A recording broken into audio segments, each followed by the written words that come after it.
Hollywood actor Nicolas Cage had to put up with charges of nepotism when his uncle, Francis Ford Coppola, gave him his first starring role in Rumblefish.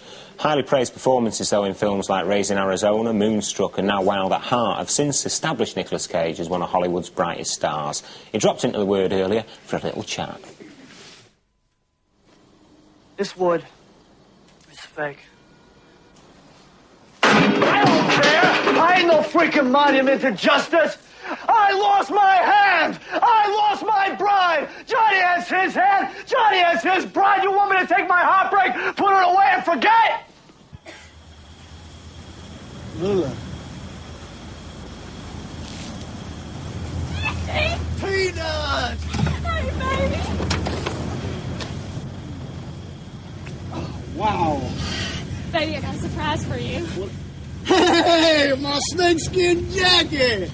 Thanks, baby! Did I ever tell you that this here jacket represents a symbol of my individuality and my belief in personal freedom? About 50,000 times. I got us a room at the Cape Fear. And guess what?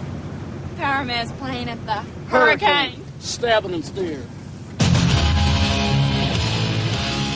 Are you getting typecast in a lot of unhinged roles?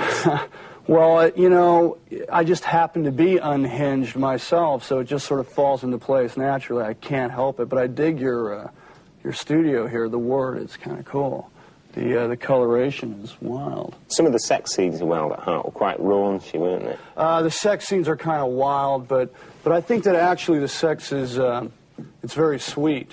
It's very pure. It's not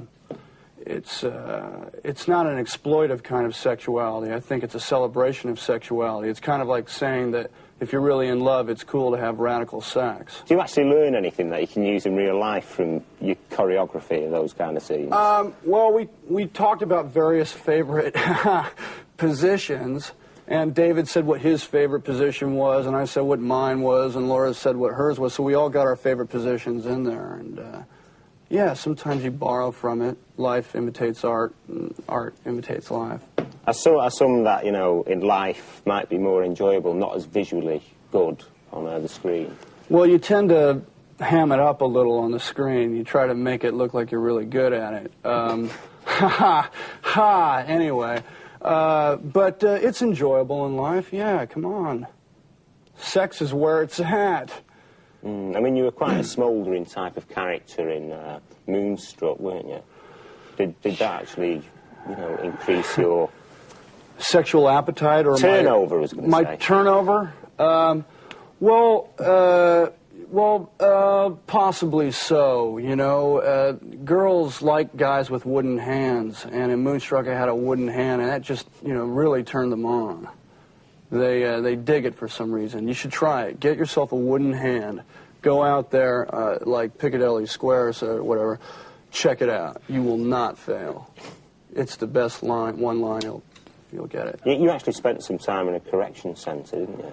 Correctional facility? Is that what No, man, I'm a good guy. I didn't hurt anybody.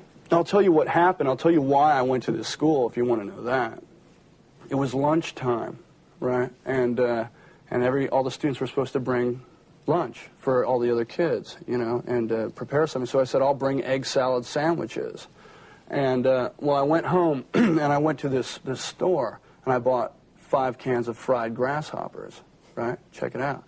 And I put the fried grasshoppers in the egg salad sandwiches, you know, and I mixed it up, and I made these sandwiches. Then I went to school, and I said, let's have a picnic, you know, and everyone brought their, you know, whatever, Coke, Diet Up, 7-Up. And they started eating these fried grasshopper sandwiches. And then they noticed that there was an antenna in there. And they said, oh, there's a leg in there. They blew the whistle on me, man. I was air freighted out of that school so fast. You wouldn't, you know, it was just crazy.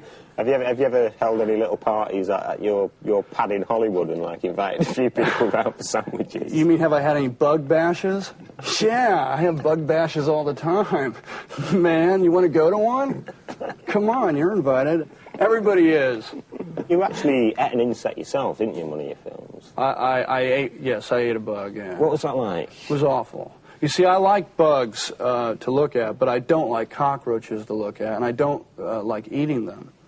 And, well, they wanted me to eat raw eggs. And I said, well, that's boring. That's been done before, right? So I want to eat a giant cockroach. So they had these cockroach wranglers in New York City wrangle up these bugs that were about that big. And I walked on the set, and I saw the antennas going, the legs kicking, and I almost couldn't do it because every muscle in my body was telling me not to do it. So, but I went ahead and did it, and I couldn't sleep for 3 days, and I couldn't eat for 2 days, and it was a nightmare. Why not? It just was, you just don't eat cockroaches. You're just not supposed to do that, right? And I ate it, and it really screwed me up. Mm. I mean, did Cher mind doing love scenes with you where you had to kiss her? Well, knowing that you'd eaten a cockroach? She didn't know about it yet because I made that movie after I made Moonstruck, but I'll tell you what, I wish I had done it the other way before, Moonstruck, so that I could kiss her knowing that I ate a cockroach and knowing that she would have to deal with it.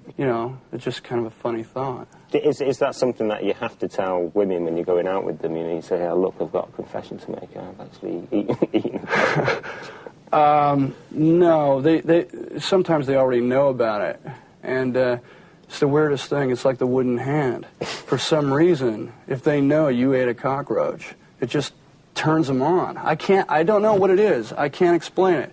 But if you today go eat a cockroach and you go somewhere, go out to a nightclub and say, hey, baby, I just ate a cockroach, I guarantee you heard it from me, you're going to, wow, it's just going to happen like that.